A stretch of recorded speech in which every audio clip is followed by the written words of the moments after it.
Sou Janaína Maldanê e esse é o canal Pedagogia com a Infância. Hoje vamos falar de políticas públicas para a educação infantil.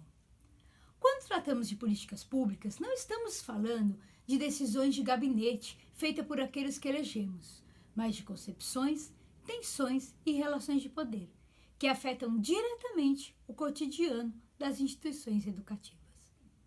O cotidiano das instituições são permanentemente afetados pelas políticas públicas, como, por exemplo, o número de crianças por professor, a metragem obrigatória do espaço externo que permite que as crianças possam brincar livremente, as políticas curriculares, as propostas de formação de professores. Os legisladores e formuladores de políticas públicas possuem concepções diferenciadas de criança, educação e educação infantil. E essas concepções são fortes elementos para a definição das políticas, especialmente quando não há pressão social. Eu acompanhei a tramitação de uma diversidade de projetos de lei na Câmara dos Vereadores em São Paulo. E pude observar que, em muitos casos, vereadores decidiam seus posicionamentos por experiências pessoais de seus familiares nas instituições de educação da infância, desconsiderando tanto os avanços da área, quanto o fato de que legislações de políticas públicas têm impactos em larga escala e não podem ser medidas apenas pelo próprio umbigo. A formulação da legislação e das políticas públicas também sofre forte impacto das tensões e relações de poder que estão estabelecidas nos poderes executivos, judiciário e legislativo. As relações partidárias, por exemplo, são um forte componente para adesão ou não a uma política proposta. Dependendo do partido ou do legislador que propõe a lei, ela pode ter maior ou menor adesão. Não pela lei em si, mas por conta da legenda do partido e das relações de ganhos e perdas que estão em jogo ali. Imagine que a proposição de uma lei como o Bolsa Creche esteja em tramitação na Câmara dos Vereadores. Essa lei propõe que, no lugar da garantia do atendimento em instituições especializadas, o governo ofereceria uma quantia em dinheiro para as famílias para se responsabilizarem unicamente pela educação de seus filhos. Para além do debate em si, se essa é a melhor opção para a criança, se vai chegar à criança, o debate pode se centrar nos ganhos da adesão partidária.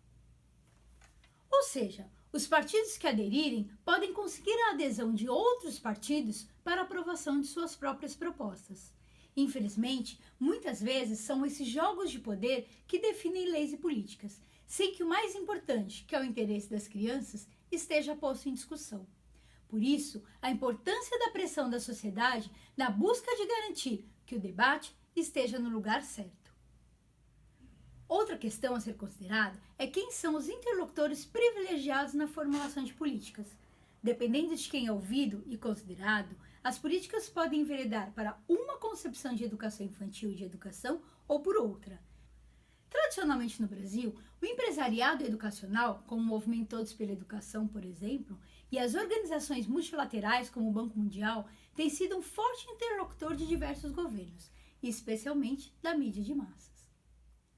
No Brasil, desde a redemocratização do país na década de 1980, projetos antagonistas de Estado têm convivido. De um lado, projetos que desresponsabilizam o Estado no atendimento da criança e propõem atendimentos incompletos à infância. De outro, a defesa de um projeto democrático de participação da sociedade nas decisões da educação e a responsabilidade do Estado no atendimento à infância em conjunto com as famílias. O que se tem observado é que, junto com a defesa do acesso a creches e pré-escolas com garantia de profissionais qualificados, alimentações saudáveis, experiências nas mais diversas linguagens para que as crianças possam crescer e se desenvolver plenamente, espaços em que familiares e profissionais possam dialogar e ouvir as crianças sobre como ofertar melhores experiências educacionais, convivem com propostas de atendimento à infância em casas particulares de terceiros, sem a qualificação necessária, como é o caso da proposta da Mãe Crecheira, ou ainda o próprio Bolsa Creche, que eu já citei anteriormente. Mas apesar de todos esses desafios, a legislação e as políticas públicas em relação à educação infantil no Brasil avançaram muito, o que ocorreu fruto da pressão da sociedade. Nos próximos vídeos, vou falar um pouco desses avanços e dos desafios que ainda permanecem. e do papel da sociedade e dos movimentos sociais na pressão pelos direitos das crianças. Até lá!